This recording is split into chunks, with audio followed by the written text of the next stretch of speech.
Hello, good afternoon to everybody. Today we will discuss some important basic aspects of sociological research methods. Basically, we would focus on the very rudimentary aspects of quantitative research methods, and that deals with the important issue of levels of measurement. As we all know that in social science research, we often encounter a huge amount of data. So many information we collect, but all those information uh, actually tends to be nothing or meaningless if we see that or if we consider those haphazardly, unsystematically. So we need to, collect it, classify the data, manipulate the data, and summarize the data in order to bring some out of the or bring something out from the huge amount of collected data. So all this calls for the very important issue of measurement, that how can we say organize the data, how can we evaluate the data, or how can we summarize those data, and very precisely how can we come to any conclusion or inference out of the collected data. So this requires an attention towards the very, crucial issue of measurement. Now, Campbell and Jeffrey in 1938 noted that measurement consists in the assignment of numerals to things or properties. Now, these things or some properties of the objects which we intend to, gauge or which we intend to assess, we often tend to assign certain numerals so that we can collect those, we can classify those, and for the whole thing depends, or for the whole thing we do just to infer some hidden or underlying properties of the data. So we often assign numerals or numbers to the observed objects or to the properties of the objects, and this precisely is what measurement is. Now, in social science, basically, when we try to assign numerals or numbers to the properties of the objects or things, then basically we assign numbers, as I have just mentioned, but these numbers cannot be assigned haphazardly. That means numbers should be assigned by following certain principles, by following certain rules, so that it doesn't become haphazard or unsystematic. So that's why we should have some idea about the underlying principles following which we can assign the numerals to the properties of the objects or the things. So that lands us, or that takes us to the very important issue of levels of measurement. Often we come across the term scales of measurement. So often these are used interchangeably, the levels and scales of measurement. Basically, we would be dealing with the principles following which we can assign numerals or we can assign numbers to designate the properties or to measure the properties of the objects or things we want to assess, we want to evaluate, we want to gauge. So in social science, basically there are four such principles, obviously four types of levels of measurement or scales for measuring a variable.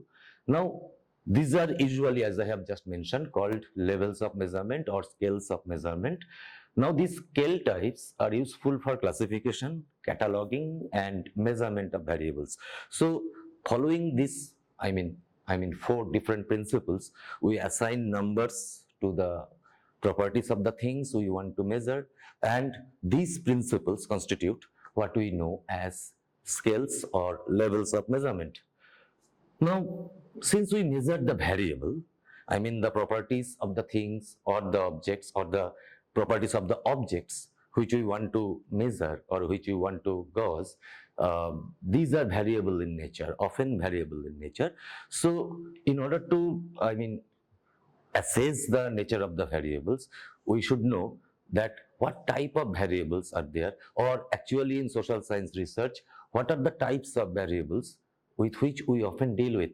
Now, these variables to measure, they are basically of two types, as it is visible that these are basically two types. One is categorical and another one is numerical.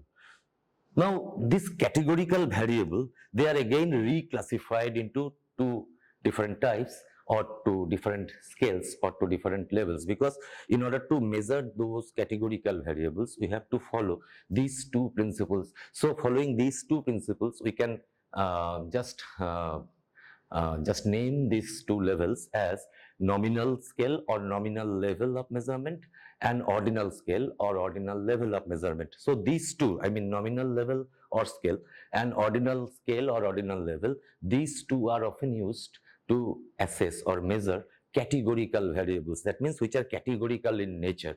That means which are very discrete in nature. Now there is another type of variable which we often try to assess or measure. This is called numerical variable. The very name numerical suggests that it uses numbers. So this, in order to assess or measure these numerical variables, we again employ different principles, and these two principles constitute yet to another types of levels of measurement or scales. Now these two levels are known as interval level of measurement or interval scale of measurement, or ratio level of measurement or ratio scale of measurement. So basically there are four levels or scales of measurement: the nominal scale or level, the ordinal scale, the interval scale, and the ratio scale. And fundamentally these four levels of measurement represent or are used or employed to measure two different types of variables. One is categorical variable, another one is numerical variable. Categorical variables means they are very discrete in nature. Often the qualitative aspects which we want to focus on, they are represented through the categorical variables. Now, to measure those categorical variables, we employ these two levels of measurement: nominal level and ordinal level. And there are some other variables which are highly numerical in nature, like say weight, time, height, distance.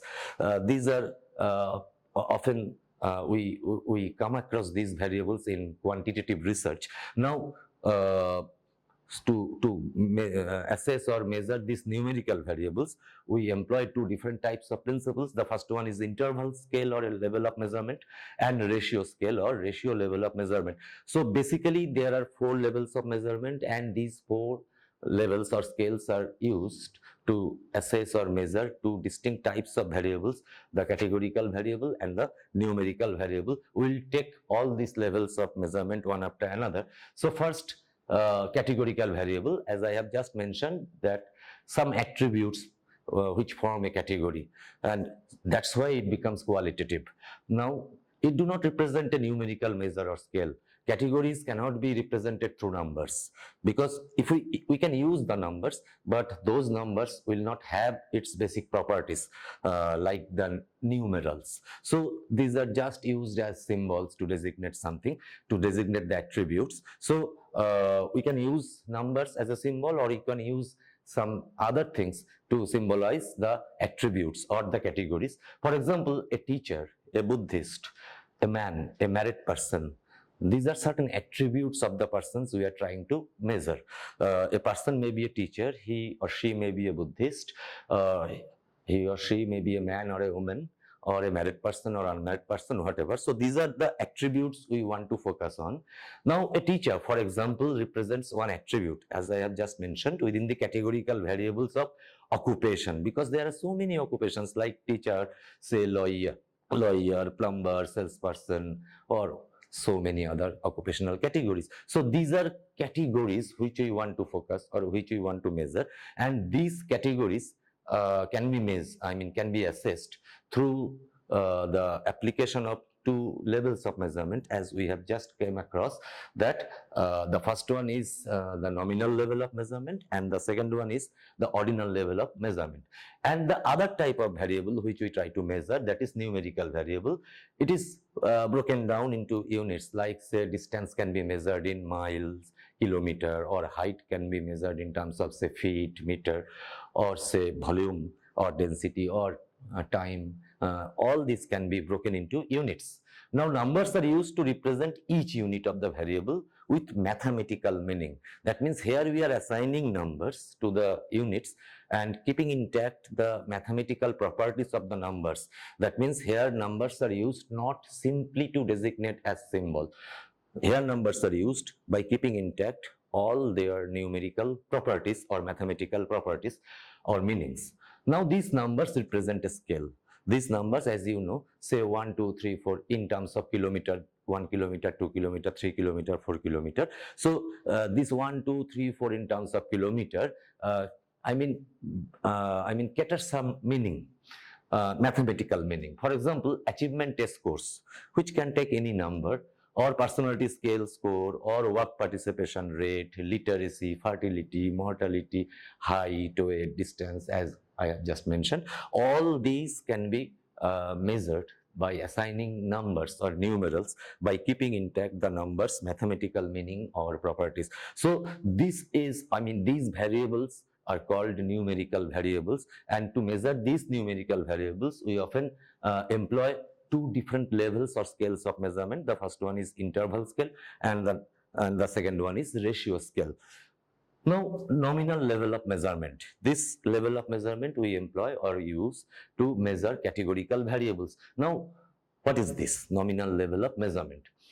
It measures a variable having a set of distinctive categories that imply no specific or prescribed order. So there is no specific order. Say, for instance, we are categorizing human beings into, say, if we just go by the conventional gender categories, say one category of human beings can be classified as male and another category of human beings can be classified as females.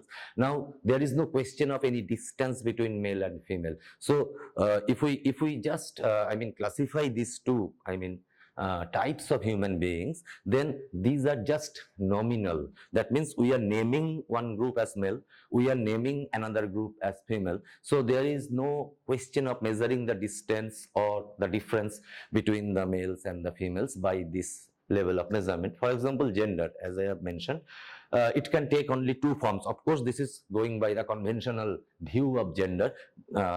We of course come across so many other categories of gender nowadays, like lesbians, gay, bisexual, transgender, but we are restricting for the time being to the conventional meaning of gender, and that can be classified into two, that means males or females. Now there is no real order between them, no difference between them. No distance can be calculated between the male and the female. One may be simply a male or a female. That's it. That means we are just naming it. That's why it is nominal. Now the same can be said about religion, race, ethnicity, sex, political party affiliation, birthplace, and hair color. All these are names. All these are names. Now, say my birthplace is such and such place, and another one's birthplace may be this and that place.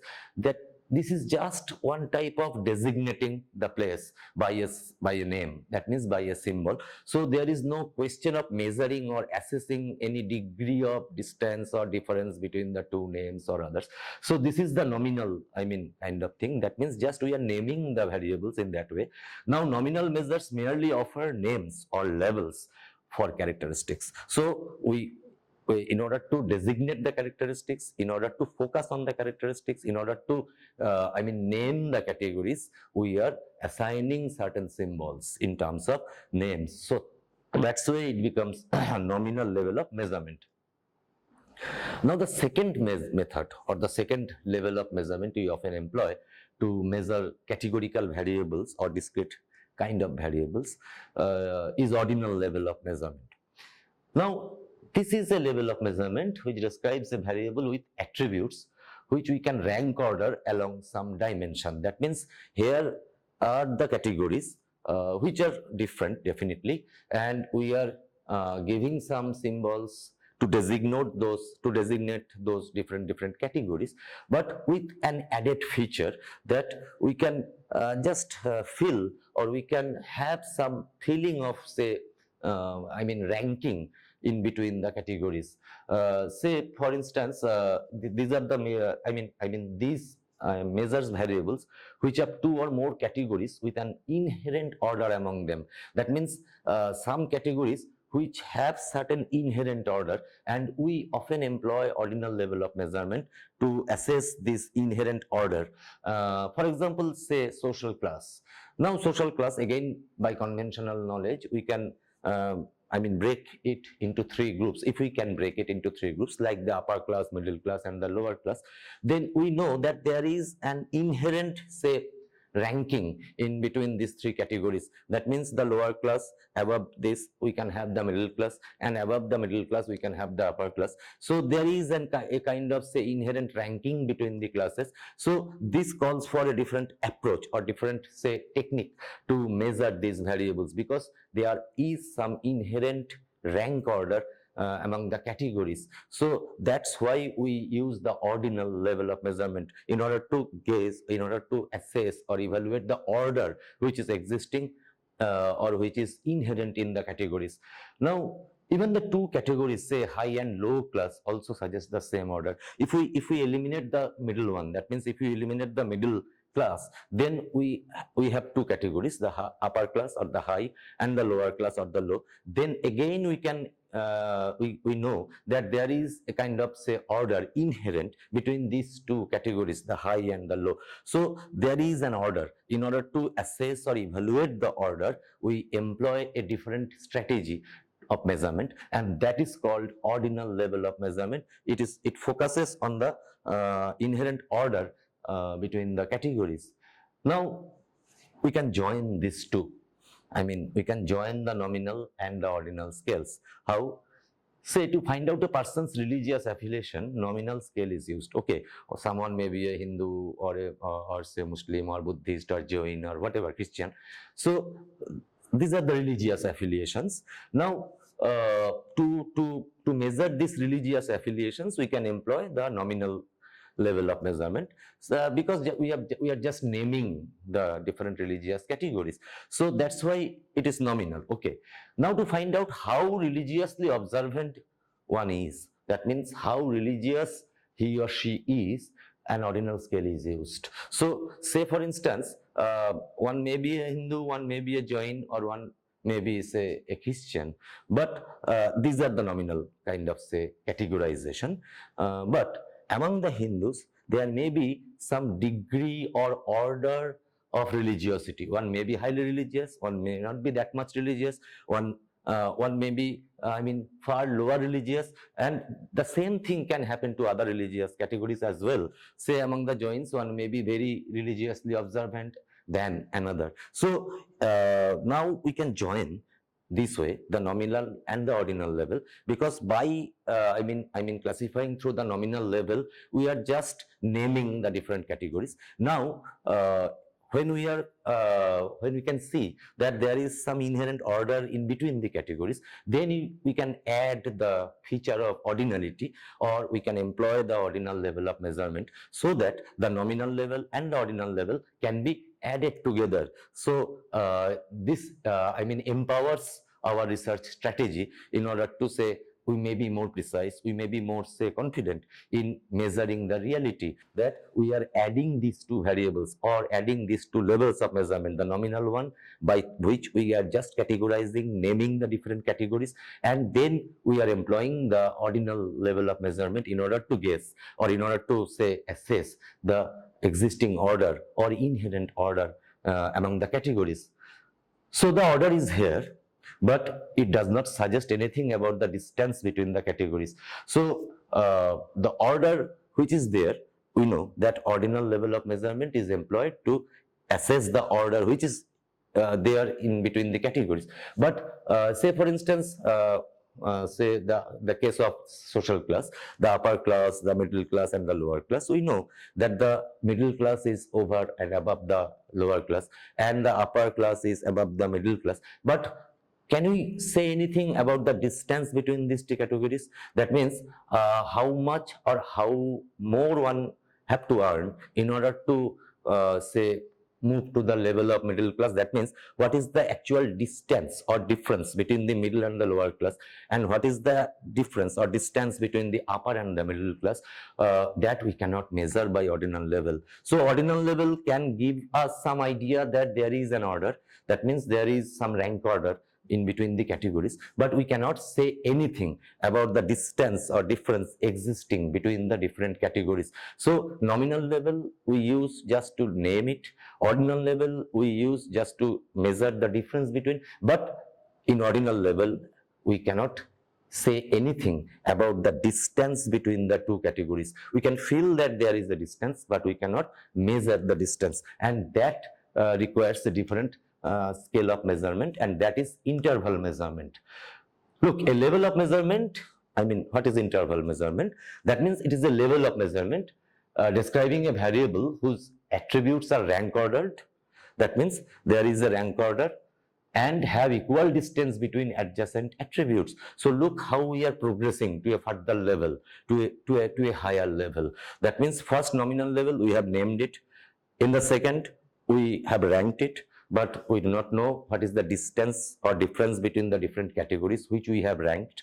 But now we are having a level of measurement where we have the attributes, we have ranked it, and we can also know the distance or interval between the different categories or different points of the categories. So that is the advantage of this interval level of measurement.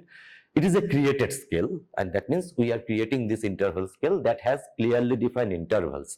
So interval scale has clearly defined intervals. Now we can say that, say for instance 10, 20, 30, 40. So whenever we are saying 10, 20, 30, we are adding 10. That means between the categories, I mean between the points 20 and 10, the distance is 10. Between the points 30 and 20, the distance is again 10. So we know that certain, interval is there, and these intervals are equal. So we have clearly defined intervals in interval measurement. We have an order because 20 is more than 10, 30 is more than 20, 40 is more than 30. So we also have an order, and of course we have the categories. 10 is a category, 20 is a category, 30 is a category. So in this level of measurement, we are having the advantage of nominal level and having the advantage of ordinal level, plus we are having some additional advantages that we know the interval in between the points. Now, say the Fahrenheit temperature scale is an example for which, this scale or this Fahrenheit temperature scale, we can use it as an example to understand the interval level of measurement. Now, this scale is in this scale, there is a distance between, say, 17 and 18, and which is same as the distance between 89 and 90. So 17 and 18, the distance is 1 degree Fahrenheit, and the distance between 89 and 90, the distance is same, that is 1 degree Fahrenheit. So we can say something that the existing distance between the different points of the scale, because we know that there is an interval, and that interval is very clearly defined. Now, there is no true 0 point in this Fahrenheit scale. This Fahrenheit scales, if it starts with the point 0, that doesn't mean that temperature is not there. 0 degree Fahrenheit or Celsius, whatever, 0 degree centigrade or 0 degree Fahrenheit doesn't mean that temperature is absent. So there is a 0 point, 0 degree, but that doesn't mean that temperature is absent. So there is no true 0 point, no point at which there would be no temperature. So temperature would be there, but we are designating this to be 0. That 0 degree Celsius or Fahrenheit doesn't mean or doesn't imply the absence of temperature. So this is a kind of, say, arbitrarily set 0 point. This is not a true 0 point, and this is the limitation of interval measurement, that the 0 point we often set is not a true or real 0 point. Now, of course, I have already discussed the relation between nominal, ordinal, and interval scales, but still some focused discussion on this. Now, interval level of measurement has separate categories like nominal scales. Of course, we have the categories because we have the different points. So these different points are the different categories. So like nominal scales or nominal levels of measurement, we have here the distinct categories. Now, these categories are also ordered. That means 10, 20, 30, 40, we can get the order in between these points. That 20 is greater than 10, 30 is greater than 20, 40 is greater than 30. So that way, we are having the order. And this order exists. That means the benefit or advantage of ordinal level is also there in interval level. But in addition, I mean this addition to this nominal and ordinal level of measurement, or the advantages of these two levels of measurement, in interval level, additionally, we can know the distance between the points very precisely. That means 10 and 20, 20 and 30, 30 and 40, we can get the distance between these 2 points. I mean between these points, which we couldn't have assessed in the case of earlier scales like say ordinal level, because we can never know the distance between the say upper class and the middle class, and middle class and the lower class. We know that the distance is there, the difference is there, but we cannot measure the difference. But here we can measure the difference as well. Like say, as I mentioned, that we can know that 20 minus 10 equals to 10, 30 minus 20 equals to 10, or 40 minus 20 equals to 20, 50 minus 20 equals to 30. So we can know this. That way, this adds something to our say expertise. That means we are more empowered, we are more equipped to measure the reality. But the limitation is this, that 0 point is arbitrarily set. That means in interval level, the existence of the 0 doesn't mean the absence of the properties we want to measure. That means it is there, but we have designated it to be 0. That doesn't mean that the property is absent. So just for example, which we have mentioned regarding the case of temperature, 0 degrees Celsius doesn't mean that temperature is absent. Now, ratio measurement, the final level of measurement, that is ratio measurement. It encompasses all the qualities of the earlier scales. That means the earlier 3 scales, nominal scale, ordinal scale, and interval scale. A ratio scale encompasses all the advantages of the earlier scales. Say it has more than 1 categories. In ratio scale, we can have, more than 1 categories. An implicit order is also there. That means an inherent ranking between the categories is there, and we can know the exact distance between the intervals. We can also know the distance between the different points. So these are the category, these are the properties of the earlier 3 scales. That means the nominal, the ordinal, and the interval. In ratio level of measurement, we are having the advantages of the earlier 3 scales. But in addition, what we gain in this ratio level of measurement, it has a true 0 point.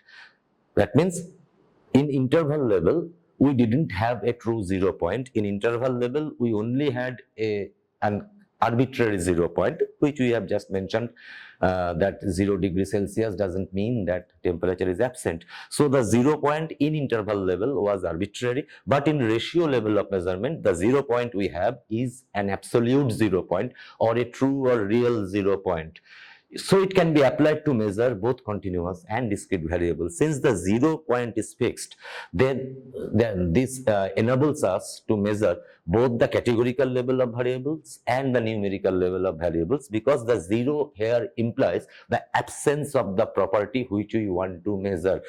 Say for instance, if we say that we don't have a penny in my pocket, that means that I do not, or we do not have anything in my pocket. That is an absolute 0. So the person or the point, say for instance, one's age may be 0 because he or she may not be born yet.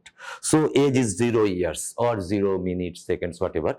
So that means that whenever we are talking about 0 in ratio level, that implies that the property which we want to or intend to measure is basically absent. So we do not have any penny in my pocket or purse. That means that our purse is empty. That means we do not have any penny in the purse or the pocket. So that is a kind of absolute 0 or total absence of the property which we intend to measure. Now, ratio scale, we can have certain examples, say income. which we have just mentioned, that I do not have any penny in my pocket, means that I do not have a paisa in my pocket. So that is income. I am without income, that means I do not earn anything.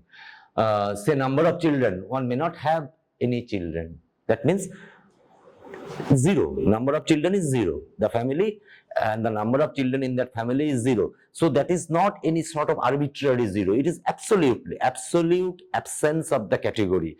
Similarly, one's income may be zero, age before birth is zero, I have already mentioned, or the person might not have any children. That means this zero is not arbitrary. This zero is very real. This zero is very, absolute. So this absolute 0 point enables us to compare the categories, to compare the degrees of different categories. I will just mention. Now look at the example here.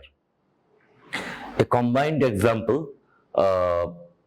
This example is taken from a very famous book, Practice of Social Research, written by Earl Babby.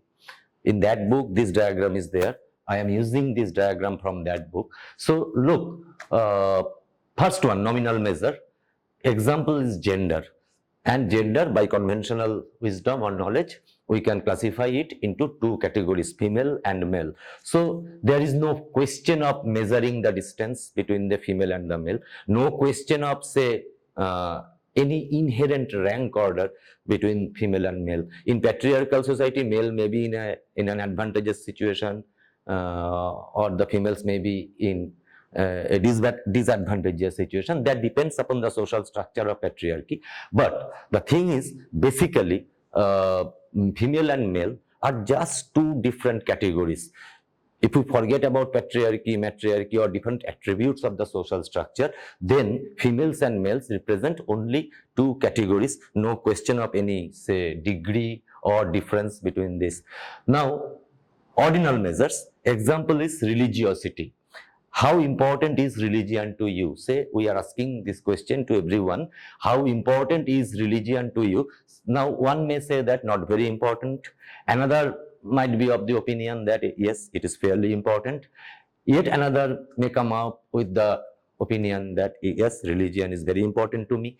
And another person may say that most important thing in my life. Religion is most important thing in my life. So from left to right, the categories are just increasing degree of religiosity. So from the very left, not very important, to the extreme right, most important. These are the two extreme categories, and in between we are having separate categories, and from left to right there is a clear hint of increasing degree of religiosity. So we can get that there is an order, but we cannot say that how one should be religious in order to become, or how religiosity should increase in order to move from one category to another. So the distance we cannot measure. The points are there. We know that there is a kind of order, but we cannot say anything about the distance between the different attributes of the categories. That means how religious one have to be in order to become, say, fairly important, or how religiosity should increase in one's life in order to become, say, very important, or in order to, say, become most important in one's life. So that distance we cannot measure. So how religiosity should increase from one point to another, or what is the actual distance or difference of religiosity between the different, say, attributes, that we cannot measure. Now come to the third one, that is interval measure. The best example is IQ, intelligence quotient. Look, intelligence quotient is moving in, again, a scale from 95 to 100 to 105, 110, 115, and very clearly we know that 100 is 5 more than 95, 105 is 5 more than 100, and that way 115 is 5 more than 110. So we can measure the distance between the different, say, attributes. But once again, does this 95 mean that intelligence is 0? Because the scale is starting with 95. Is that the 0 point? We never know. And if we designate 95 to be 0, then also it doesn't mean the absence of intelligence. So the problem of interval level is there, that the 0 point we are having is very arbitrarily defined. It is not an absolute 0. 95 here doesn't mean absence of intelligence. So that is the problem with interval level. Now come to the ratio level of measurement. We are talking about income. Now say the first person is having income 0, the second one $10,000, third one 20,000, and this way the final person, the extreme right person, is earning $50,000. So here the extreme left person who has reported his or her income to be 0, that means he or she doesn't earn anything. So this is an absolute 0. Now $10,000, the persons are increasing in an equal interval. As we move from left to right, the $10,000 increase can be noticed. And one more thing which we can have, or one more advantage which we have in ratio level of measurement, is that we can say that the person who is earning $20,000, say in a month or in a year, that person's income is twice the income of the person who is earning $10,000 in a month or a year. So that means we can now calculate the ratio between the different points. Similarly, we can say that the person who is earning $40,000, say in a month, is earning twice the income of the person who is earning $20,000 in a month. So that way we can say that how much or the degree of change or the ratio of change, that also we can assess from ratio level of measurement, which we cannot do in interval level of measurement, because here the 0 point is not fixed or 0 point is not absolute. So this is a composite say portrayal or example of the levels of measurement. And in sociological research methods, we often come across these variables. We often come across gender, we often come across caste, religion, or say income, occupation. So we do with different categories. The reality is very diversified, and it appears to us through different forms of variables. Some variables may be numerical, some variables may be categorical. So whenever we try to measure the reality, whenever we try to say evaluate the reality, or whenever we collect data or information about the reality, the most important thing, how to summarize those data, how to say collect those data, or how to say draw inference from the data. So in order to do that, we have to or we need to apply certain principles in order to measure the various collected data. And these principles basically are 4 in nature. Once again, I will just end by saying this, that there are 4 different principles through which we can assess the reality, and these 4 principles basically constitute 4 different levels or scales of measurement. The first one is nominal, which just names the categories. The second one is ordinal. In addition to naming the variables, it adds some rank order, or try to evaluate or assess the existing rank order between the categories. And then we are having the interval level of measurement. Here we have the categories, we have named it, and the ranking is there.